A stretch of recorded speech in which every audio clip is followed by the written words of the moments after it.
তো আমি স্টেডিয়াম গেটের সামনে চলে এসেছি। তো আমি দাঁড়িয়েছিলাম ভাইয়াদের জন্য। তো ভাইয়াদের সাথে দেখা হয়ে গিয়েছিল বলে আমি ভিতরের দিকে চলে যাইতেছিলাম ভাইয়াদের সাথে। তো আমরা হাঁটতে হাঁটতে ভিতরের দিকে চলে যাইতেছি। আজকে হচ্ছে 26শে মার্চ, মানে স্বাধীনতা দিবস উপলক্ষে স্টেডিয়ামে অনুষ্ঠান হইতেছিল, এজন্য আমরা এসেছি। তো এইখানে রোস্টার ভাই ছিল, বাদন ভাই ছিল, আর একটা ছেলে ছিল, তার নাম জানি না। তো আমি ভিডিওর ইন্ট্রো দিই নাই, এর জন্য আমি ইন্ট্রো দিয়ে আসতেছি। তো hello everyone, it's me Surya, welcome to my the new blog. তো এভরিওয়ান, আমরা স্টেডিয়ামের ভিতরে চলে এসেছি আর এখানে দেখতেছি ডিসপ্লে হইতেছিল গার্লস স্কুলের। তো আমি যখন এসেছি তখন পিটি শেষ হয়ে গিয়েছিল, এর জন্য ডিসপ্লে চলতেছিল, এই জন্যই আপনাদের পিটিটা দেখাইতে পারলাম না। যেটুকু দেখাইতে পারছি ওটুকুই দেখাইছি আপনাদের। তো এইখানে গার্লস স্কুলের ডিসপ্লে শেষ হয়ে গিয়েছিল, তাই এরা কথাবার্তা বলতেছিল আর আমি এদিকে ভিডিও করতেছিলাম। তো আমার কাম তো এইটাই, আমি ওদের ভিডিও করব।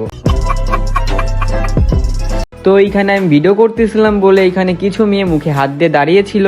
তো আর গাইস অনেক রোদ্দুর ছিল, এর জন্য আমরা ছায়া স্থানে দাঁড়িয়ে আমরা ভিডিও করতেছিলাম। আর এইবার অনেক প্রচুর গরম পড়ছে, এর জন্য আমরা দাঁড়াইতেও পারি নাই রোদের মধ্যে, আর ভিডিও তেমন একটা করতে পারি নাই। তো আমি যেটুকুই ভিডিও করছি ওইটুকুনি আমি ব্লগের মধ্যে অ্যাড করছি। আর এইখানে লোকজনও প্রায় কমে এসেছিল, কারণ যে সময় শেষ হয়ে যাইতেছিল। পরে এইখানে আমাদের স্কুলের ডিসপ্লে চলতেছিল, এর জন্য আপনাদের দেখাইতেছি। আর আমাদের স্কুলের নাম হচ্ছে নড়াইল সরকারি উচ্চ বিদ্যালয়। তো এইখানে আমাদের স্কুলের ডিসপ্লে চলতেছে, এই জন্য আপনাদের দেখাইলাম। তো নড়াইলের ভিতর এইটাই হচ্ছে টপ এন্ড হাইয়েস্ট স্কুল। এই স্কুলের উপর কেউ জিততে পারে না। স্কুল আর গার্লস স্কুলের মধ্যে কম্পিটিশন চলে যে কারা জিততে পারে।